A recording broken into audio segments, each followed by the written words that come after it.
Mr. Harris liked trains. He was afraid of aeroplanes and didn't like buses, but trains, they were big and noisy and exciting. When he was a boy of 10, he liked trains. Now he was a man of 50 and he still liked trains. So he was a happy man on the night of the 14th of September. He was on the night train from Helsinki to Oulu in Finland, and he had 10 hours in front of him. I've got a book and my newspaper, he thought. And there's a good restaurant on the train. And then I've got 2 weeks holiday with my Finnish friends in Oulu. There weren't many people on the train, and nobody came into Mr. Harris's carriage. He was happy about that. Most people on the train slept through the night, but Mr. Harris liked to look out of the window and to read and think. After dinner in the restaurant, Mr. Harris came back to his carriage and sat in his seat next to the window. For an hour or two he watched the trees and lakes of Finland out of the window. Then it began to get dark. So he opened his book and began to read. At midnight the train stopped at the small station of Ottara. Mr. Harris looked out of the window, but he saw nobody. The train moved away from the station into the black night again. Then the door of Mr. Harris's carriage opened and 2 people came in. A young man and a young woman. The young woman was angry. She closed the door and shouted at the men. "Carl, you can't do this to me." The young man laughed loudly and sat down. Mr. Harris was a small, quiet man. He wore quiet clothes and he had a quiet voice. He did not like noisy people and loud voices, so he was not pleased. Young people are always noisy, he thought. Why can't they talk quietly? He put his book down and closed his eyes. But he could not sleep because the 2 young people didn't stop talking. The young woman sat down and said in a quieter voice, "Carl, you're my brother and I love you. But please listen to me. You can't take my diamond necklace. Give it back to me now, please." Carl smiled. "No, Elena," he said. "I'm going back to Russia soon and I'm taking your diamonds with me." He took off his hat and put it on the seat. "Elena, listen. You have a rich husband, but I have no money. I have nothing. How can I live without money? You can't give me money, so I need your diamonds, little sister." Mr. Harris looked at the young woman. She was small with black hair and dark eyes. Her face was white and afraid. Mr. Harris began to feel sorry for Elena. She and her brother didn't look at him once. "Can't they see me?" he thought. "Carl," Elena said.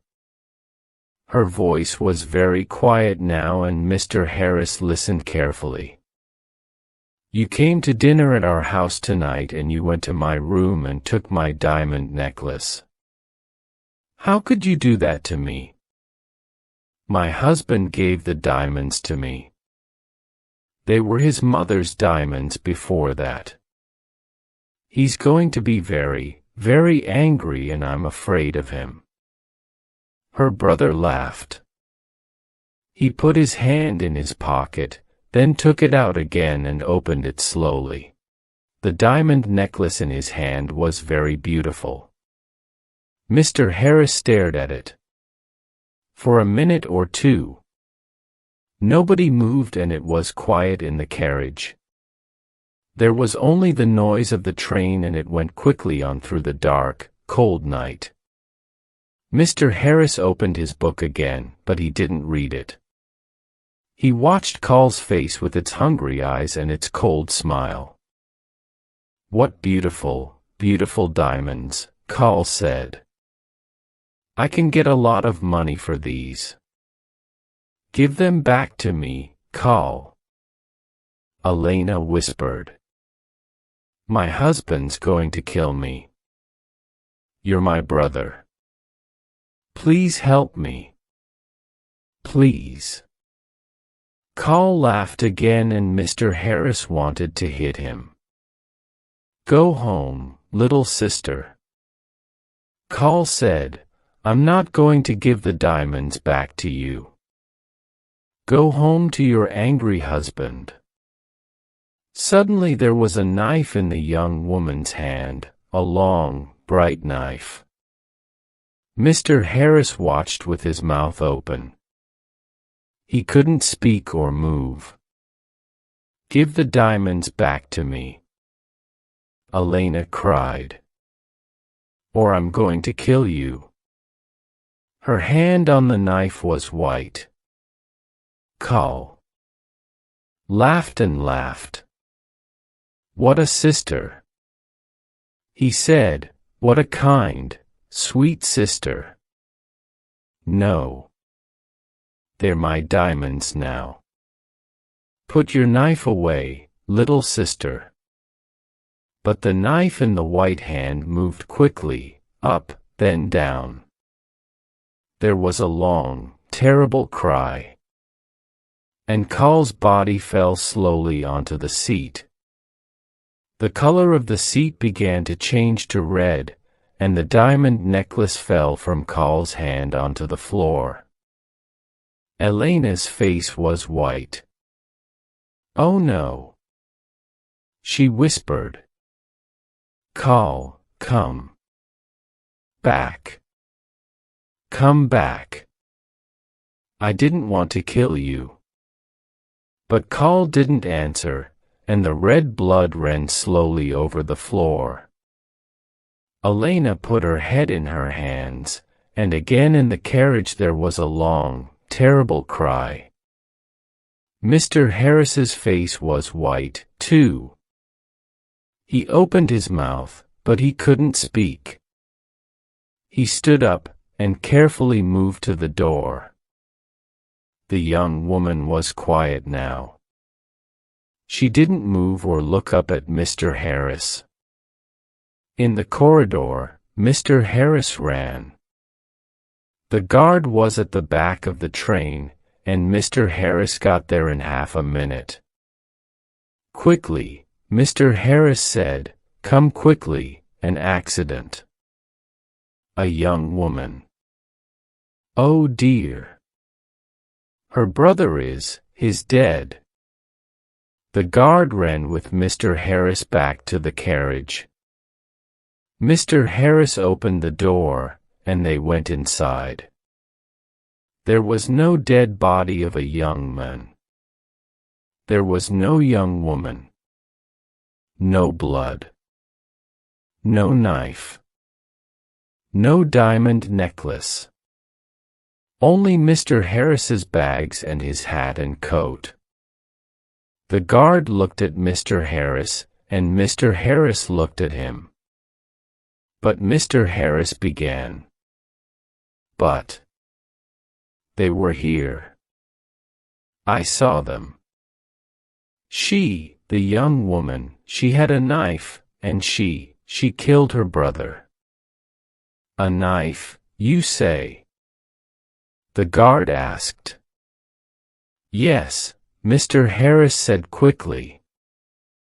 "A long knife.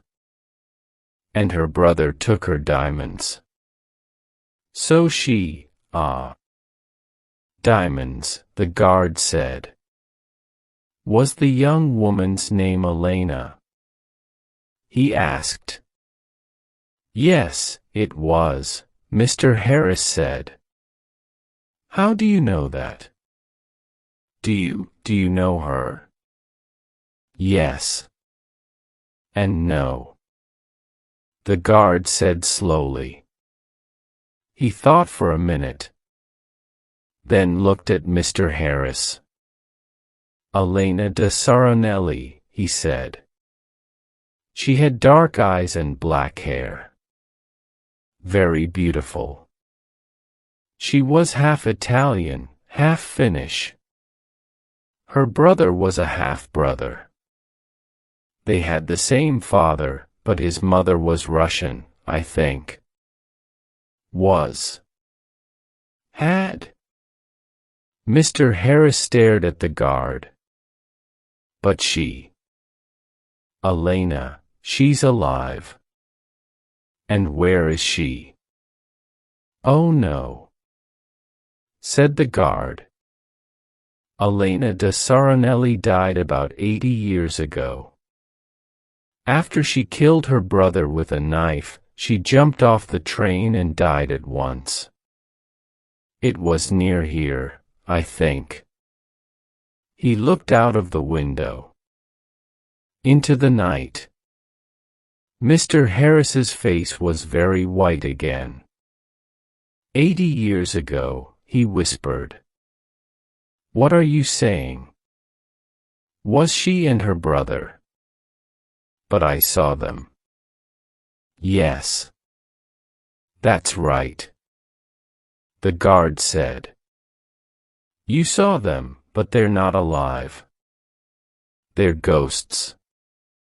They often come on the night train at this time in September. I never see them. But somebody saw them last year. A man and his wife. They were very unhappy about it. But what can I do? I can't stop Elena and Carl coming on the train. The guard looked at Mr. Harris's white face. You need a drink, he said. Come and have a vodka with me. Mr. Harris didn't usually drink vodka, but he felt afraid. When he closed his eyes, he could see again Elena's long knife and could hear her terrible cry. So he went with the guard to the back of the train. After the vodka, Mr. Harris felt better. He didn't want to sleep, and the guard was happy to talk. So Mr. Harris stayed with the guard and didn't go back to his carriage. Yes, the guard said. It's a famous story. I don't remember it all. It happened a long time ago, of course. Elena's father was a famous man here in Finland. He was very rich once, but he had 3 or 4 wives and about 8 children. And he liked the good things of life, so there wasn't much money for the children. Carl, the oldest son, was a bad man, people say. He wanted an easy life and money in his hand all the time. The train hurried on to Oulu through the black night, and the guard drank some more vodka. Now Elena, he said, she didn't have an easy life with those 3 difficult men, her father, her brother, her husband. One year she visited her mother's family in Italy, and there she met her husband, Disaronelli.